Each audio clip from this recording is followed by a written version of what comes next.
my head, right? Give it a squoze. Sure. And I was like, don't do that.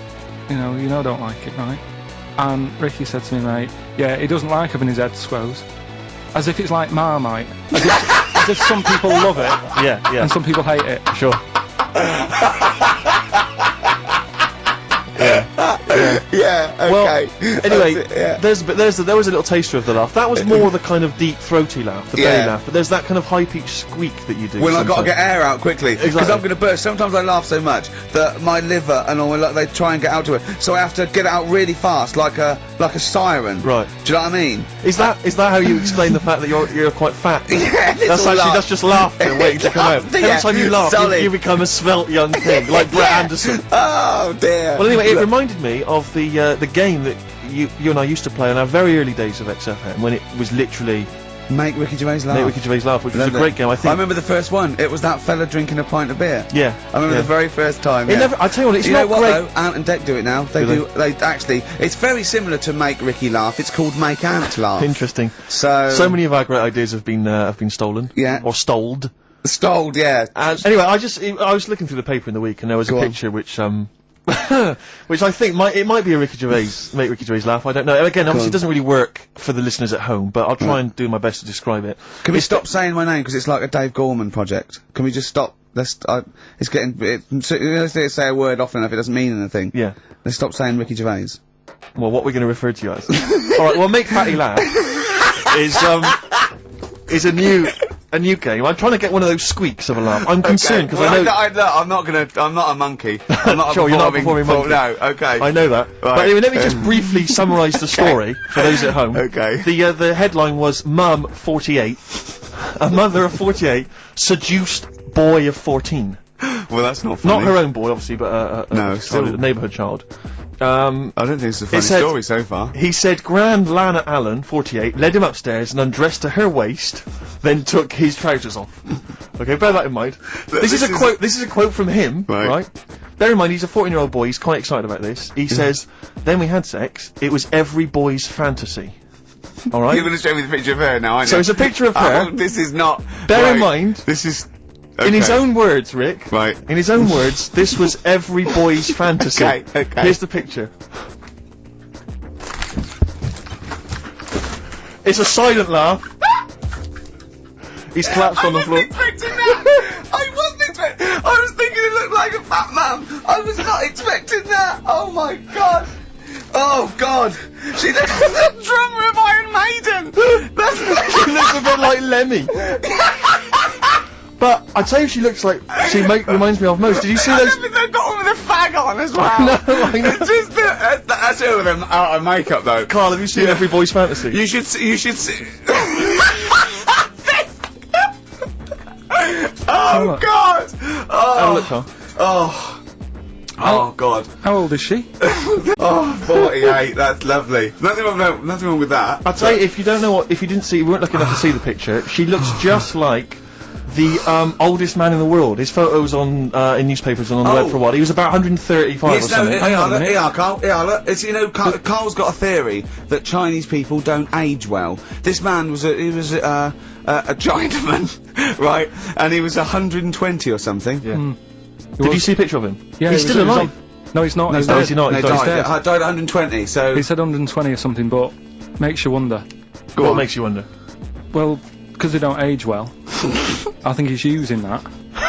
what He's probably about 37. Oh god! Honestly, we walk down the street, right, and we see an elderly Chinese person, Yeah. right, and Carl would go, "Oh, I just think he is." Yeah. Like it's not. I don't understand this notion that Chinese people don't age well. I don't know where this has come about. No, I mean, I'm not having a go. No, of right? course not. I never want anyone to think I'm like having a go at them. But they are really good looking and they're healthy and that. Till they're about. I've never seen one, right? Can you tell me if you've seen a Chinese person who's about 30? It's either 20 or 50. There's no middle ground. This is what I came back for. This is 2 hours of absolute drivel from the brain of Carl Pilkington. Let me just check something. So the Chinese gentleman who died recently was 130. Your theory is sure. your theory is that he's maybe in his late 30s, early 40s. Yeah.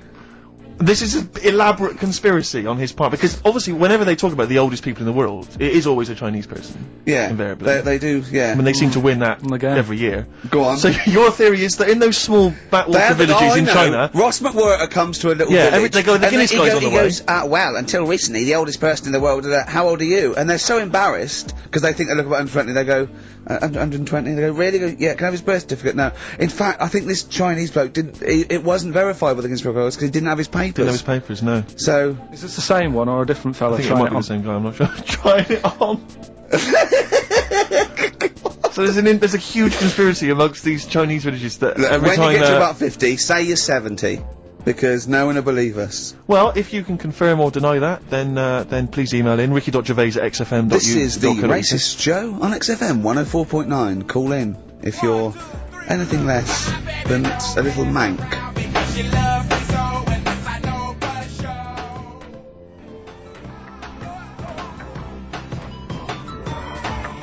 Outcast, Hey Ya, on XFM 104.9, with me, Ricky Gervais, you, Stephen Merchant, GQ Presenters of the Year. Radio Personalities of the Year. It's official. We're the best radio personalities of the year. We got that award sent to us, didn't we? And we did a little thing. But it was only our two names on it. It had your name, Rick, definitely. I remember that. It had my name. And your name. Didn't see Carl Pilkington's name anywhere. No. And yet he's the one with the day off and the money and the conning the MD and making him cry at home. Let me just remind. Can I just check that again? So he's made a fool out of the MD. He's made a fool out of the MD. And all the major, basically all the capital shareholders. About, I'm not sure if I'm coming back or not. I want a day off then, which is the same day off as his girlfriend gets off. So he's just like walking round, I don't know, Hyde Park, just feeding ducks when he should be working out what he can do instead of Rockbusters, which is basically Blockbusters with a word changed. Christ's sake. Right. If that's annoyed you, I'll tell you what has really wound me up. Go on. The last week or so, this postal strike. I tell you, Rick, I have got no sympathy for him. I'd be a scab. I'd be walking through there, and I'd be giving him the finger. I go, you can intimidate my family. I don't care. I don't care because the post has got to get through. Because I tell you what. It's not the fact that the unions, they could organise a strike. I'm behind that. It's fair enough. But not when it's these wildcats. They're just out there. They're just taking days off willy nilly. They're not. They're sealing out the post boxes. It's going crazy. Maybe Carl could deliver a few records Monday. Well, I know Carl must be livid because his copies of the New Scientist and the Literary Review haven't turned up. So he's in a terrible way. And I got important documents that are supposed to be coming to me. There's nothing. There's hiding a hair of it. And I was cooking last night, and it got me panicked because I was thinking about. If this just is going to spread now amongst other organisations and other groups. And you know what? Like a cancer. It was partly because I was cooking. Yeah. But you know, I suddenly become terrified that they might go on strike. Go on. The guys in charge of the potatoes. Oh, anyone involved with potatoes. I had so much the mash farmers. Last night. I had so much sausage mash, at second helpings, that I had to sit on the edge of a seat so my stomach could hang down. I love spuds. Spuds and bread. I could not do without spuds and bread. I feel like maybe I could make my own bread. Spuds, I wouldn't know where to start with a spud. Yeah. And it's like, they're amazing. You can boil them, you can broil them. Yeah. I don't know what broiling is, but I suspect it's tasty. I don't think it's as good as, I mean, obviously the chipped potato is for the working classes. It was always on. The chip fat fire was always on in my household. The ceiling, the death trap fire, polystyrene ceiling was yellow. Exactly. Come Wednesday in our house. Yeah. And, always had chips. Because all I remember hearing, if I think back to my childhood, all I remember was, gotta stop and get some potatoes, or phone your dad, tell him to get some potatoes. Well, that was your job, wasn't it? Yeah, the potatoes. Yeah. I mean, it does concern me because what did you have to do? Did you have to fill a diary out for your teacher? Do you know when you're at school? I don't know if you do the same thing, but you get like a little red book, right? And every night, I think it was a way of the teachers sort of keeping an eye on you. So if you went out robbing, if you wrote it in your diary, they'd go what you're playing at. Sure. Right? So you'd have to write down what you did every night. Yeah. But I didn't get up to that much at that point. Sure. I used to just go on my errands. Yeah. And it was my job to like... I haven't heard errand since the 70s. Nice to hear that. I went to U-Phase, right, the little local supermarket, and I got... what's it called? Euthanasia? What? I did... U-Phase. U-Phase. U-Phase. Yeah. H-U-G-H. U-Phase. Oh, Hugh Phase is his name, right. Yeah. And I just had to get like a bag of potatoes. Of course you did, yeah. And a loaf. Staple. So I used to put that in my diary every day, and it got to a point when like even the teachers were like, just make something up. Yeah. Stop putting the same thing in. Sure, start joyriding or something. Live. I remember when Jane was little, she was at school, I think it was about 10 or something, like, to do a project over the week, and they were given a big list, like a list of 100 animals that they had to tick when they saw one that week. And the teacher knew she cheated because she ticked beaver. So she was trying to win and get it, but she knew, unless it was Susie Dibblethwaite. Maybe, I don't know, but yeah. So I'm just, I it feels like the potato people have got me over a barrel. You know, I mean, they could hike the prices up. I still have to buy the potatoes. I got nothing else. I got to have that. You know, you got your fancy pastas for the upper classes, but for the working classes, it's chips or mash, isn't it? Really? Yeah, no, I wouldn't worry. I don't think people who do potatoes are going to go on strike. I don't think so. Could we just go and pick them ourselves, wouldn't we? Or grow them ourselves? Sure. What would be the most pointless strike? What would be the strike that we went so? Do you know what I mean? I'll tell you one strike that would go so. Those guys who do sketches in Covent Garden. Yeah, take your picture, or they do a caricature of you. The strike, imagine the strike! You go out and you go, well, I want one with a big nose and a big chin. I want them using caricature of me and my sister. yeah. Oh dear. But I need a sketch, I need a pencil drawing of Leonardo DiCaprio. Looking like a monkey. I mean, how are we gonna get this? This is unbelievable. Yeah, I'll tell you also, the strikes that have no effect. What? Those, people in nightclub toilets. Who just, you know, kind of there, they got the Lynx deodorant sprays. Oh, well, no, quite controversial at the moment, with the Tweedy case. Oh, the Cheryl Tweedy case. Do you know what I mean? Sure, I got some thoughts on that, actually. Like what? Or maybe we play a record, I'll share my thoughts on. Well, Tweedster. Coming up, some Steve Merchant thoughts on the Cheryl Tweedy case. What's FM 104.9. Some R.E.M. Rick? What's the frequency, Kenneth? Yeah.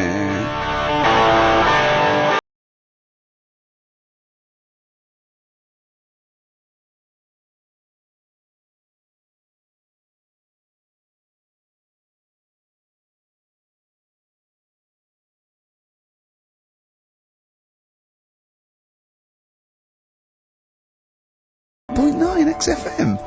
I'm Ricky Gervais with me, Steve Merchant, and Carl Pilkington. Carl, the user Pilkington. Just takes. Takes. Destroy the man. Over to you, Steve. You should talk like that more. It's cool and sexy. Thank you. I make it clear now, I do not condone in any way, shape or form what Cheryl Tweedy did. But I have to say, they wind me up. By they, you mean toilet attendants? Yes. Right, yeah. Not Pop Idol winners. That's what I thought you meant, yeah. So, go on. But, because I'll tell you what it is, you go into a club, or pubs, or big friendly pubs, you go in there, and there's the toilet attendant in there, he's got his little display of, aftershaves, sprays, some sweets maybe, whatever it might, maybe a lollipop. Maybe a lollipop. And, alright, I don't know if I assume they're not employed by the club. I'm assuming the club's got, we got the DJ, we got the bar staff, wait a minute, we need a guy to irritate the toilet. When the manager walks in, do they hide? Well, this is it, I don't know if it's a guy who's just like... Is it like busking? Yeah, he snuck in. Like, He came in when it was free during happy hour, he's got a little bag, carrier bag, he snuck in the toilet. But the thing is, it's the fact that... toilet attendants, fair enough, I mean, I'm happy if a toilet attendant sneaks in under cover of darkness, cleans it for me, and then shoots off, but it's when I have to see them there. I feel guilty because I'm like, I've got to... It's like, oh, maybe wash my hands, I'll forget he's there, he'll hand me a paper towel, suddenly I've got to tip him, like a quid or something. It annoys me because I wash my hands at all. I don't usually wash my hands. I sometimes don't even bother getting my knob out. I do it by stand and change my trousers when I get home. Exactly. So it annoys me I have to go through this charade of getting it out, slushing out of it, shaking it dry, and then washing my hands. See, if he did any of those elements, I'd tip him a quid, yeah. Pop it out. But not to hand me a paper towel and get it myself. And it's just guilt, and sometimes I'll hold it in, because I'm nervous I don't want to go back in there. What annoys me is like a posh award ceremony, it's a pound a piss. It is a pound a piss. Do you know what I mean? So, or in a top hotel or something. Yeah. It's absurd. And I'll tell you what's worse than that. I know that he's doing it because he's got to feed his kids. But it's the fact that I've got to look him in the eye. You know, it's like he's humanised. You know, if he was only dehumanised, Rick. Yeah. If I could see him and I didn't think he was a human being, I wouldn't feel guilty. If he could sort of hide under the urinal, perhaps, or if he could hide underneath the sink, like Thing from the Addams Family. He just puts out. He just pop a hand out, doesn't say anything, just hands me the paper so you don't towel. even see, like, you know, hand go, and then I'd put a pound in. I'd take the thing, put a pound in, nick a lollipop and run away. No aggro. Exactly, it's the fact I gotta see them and I feel guilty because, you know, I'm on the radio, I've got a cushy life. I know. Here's a guy who's just trying to make ends meet. It makes me feel bad, it ruins my evening. Yeah. I'm just pleading for them, can they not do it anymore? Can they maybe get a, can they get a job, illegal mini-cabin or something? Please!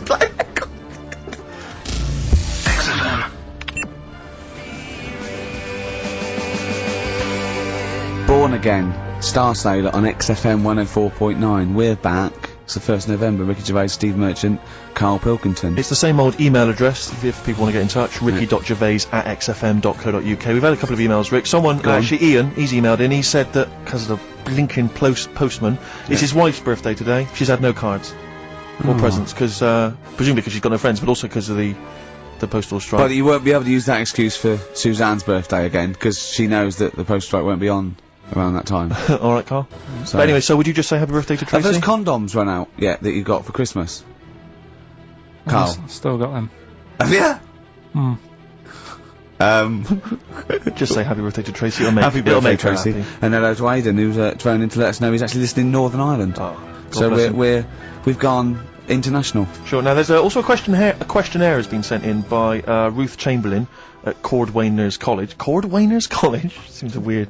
Cordwainers? It used to, yeah, it's either used to be a poly or a laundrette. I think it's, yeah. Anyway, it's something that she's doing for, she's studying product design for the fashion industry. And anyway, she's got, some questionnaire. And we're too busy and important to fill out the questionnaire. But we thought maybe you could answer it, Carl. Look, Carl, look, he's yawning, he's looking round, he's only got to do 2 hours and he gets a whole day off and he's getting paid for it. Do something, Carl. Be grateful. You've probably ruined a man's career. He's been ridiculed now for doing this. That he's so weak, where he should have squoze your head and kicked you out of the building. So, let's have a little bit of effort. You've only got an hour and a quarter to do, then you get 2 days off, alright? Alright. Right, Carl, it's a questionnaire about happiness.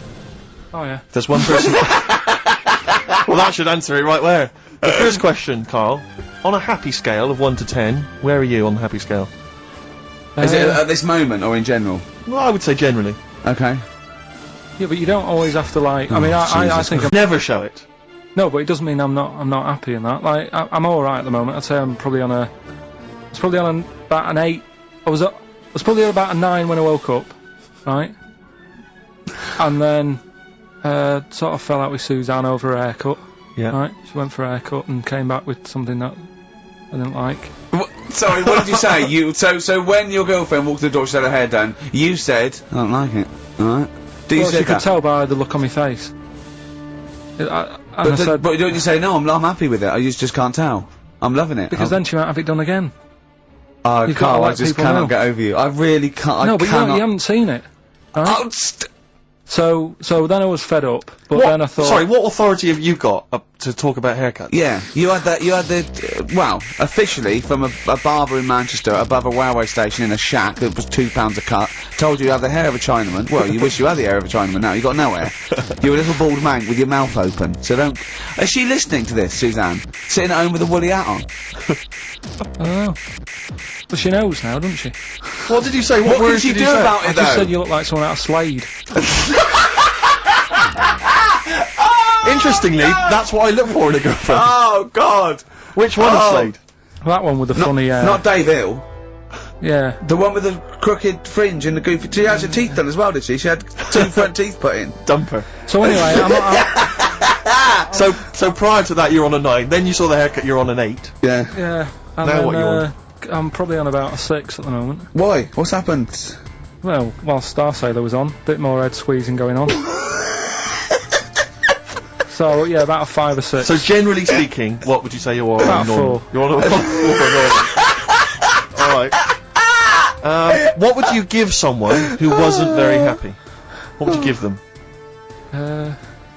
What are you thinking, Carl? Depends why they're not happy. They're low, okay, so what would you give them? I mean, yeah, depends, innit? If it's someone who's just lost their arms and legs in an accident, you don't give them a lollipop. Sure, or some mittens. Yeah. You give them a hat. Yeah. Yeah. And dare I say it, a smile. A skateboard. Yeah. Yeah. I don't know. You don't know. You got to answer the question. Alright, so hang on, let's assume that you've upset your girlfriend because you slagged off her haircut. What right? you do now feel to go guilty. and make her happy? How are you going to cheer her up? And not buy her a baseball cap. I don't know yet. I haven't thought about it because I've got this to sort out, haven't I? So when I get home, get her some gel or something. Oh God! Oh Christ! Okay.